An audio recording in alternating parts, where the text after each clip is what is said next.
लैला मजनू की सच्ची प्रेम कहानी। यह उस दौर की कहानी है जब प्रेम एक गुनाह था। अरबपति शाह हमारी के बेटे कैस मजनू की किस्मत में यह प्रेम रोग हाथ की लकीरों में ही लिखा था। उसे देखते ही ज्योतिषियों ने भविष्यवाणी की थी कि कैसे प्रेम दीवाना होकर दर दर भटकता फिरेगा।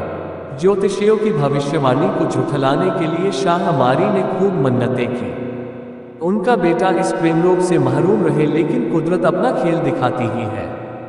दमिश्क के मदरसे में जब उसने नाच के शाह की बेटी लैला को देखा तो पहली नज़र में उसका आशिक हो गया।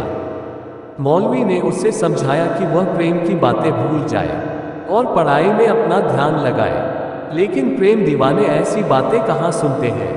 कैस की मोहब्बत का असर लैला पर भी हुआ और दोनों ही प्रेम सागर में डूब गए। नतीजा ये हुआ कि लैला को घर में कैद कर दिया गया और लैला की जुदाई में कैसे दीवानों की तरह मारा मारा फिरने लगा। उसकी दीवानगी देखकर लोगों ने उसे मजनू का नाम दिया। आज भी लोग उसे मजनू के नाम से जानते हैं और मजनू मोहब्बत का पर्याय बन गया है। लैला मजनू को अलग करने की लाख कोशिशें की गई, लेकिन सब बेकार साबित हुई। लैला की तो बख्त नामक व्यक्ति से शादी भी कर दी गई, लेकिन उसने अपने शौहर को बता दिया कि वह सिर्फ मजनू की है। मजनू के अलावा उसे और कोई नहीं छू सकता।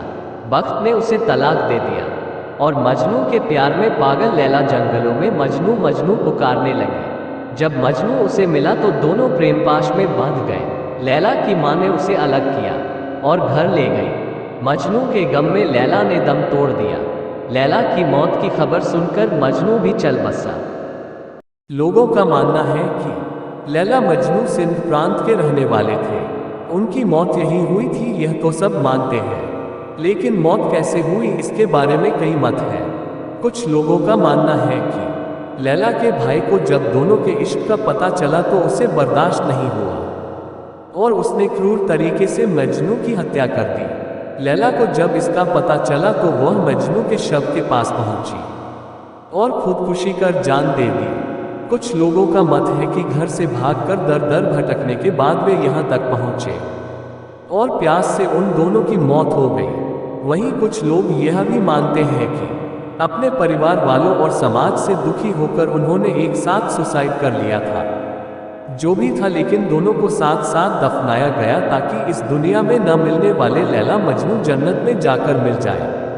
हर साल 15 जून को लैला मजनू की मजार पर 2 दिन का मेला लगता है, जिसमें बड़ी संख्या में हिंदुस्तान और पाकिस्तान के प्रेमी और नवविवाहित जोड़े आते हैं और अपने सफल विवाहित जीवन की कामना करते हैं। खास बात यह है कि इस मेले में सिर्फ हिंदू या मुस्लिम ही नहीं बल्कि बड़ी संख्या में सिख और ईसाई भी शरीक होते हैं। यहाँ मांगी जाने वाली हर मन्नत पूरी होती है। यह पवित्र मजार प्रेम के सबसे बड़े धर्म की एक मिसाल है। समय की गति ने उनकी कब्र को नष्ट कर दिया है, लेकिन लैला मजनू की मोहब्बत जिंदा है और जब तक दुनिया है जिंदा रहेगी। हम उम्मीद करते हैं कि लैला मजनू की सच्ची प्रेम कहानी बहुत पसंद आई होगी। आप इसके बारे में नीचे कमेंट भी कर सकते हैं।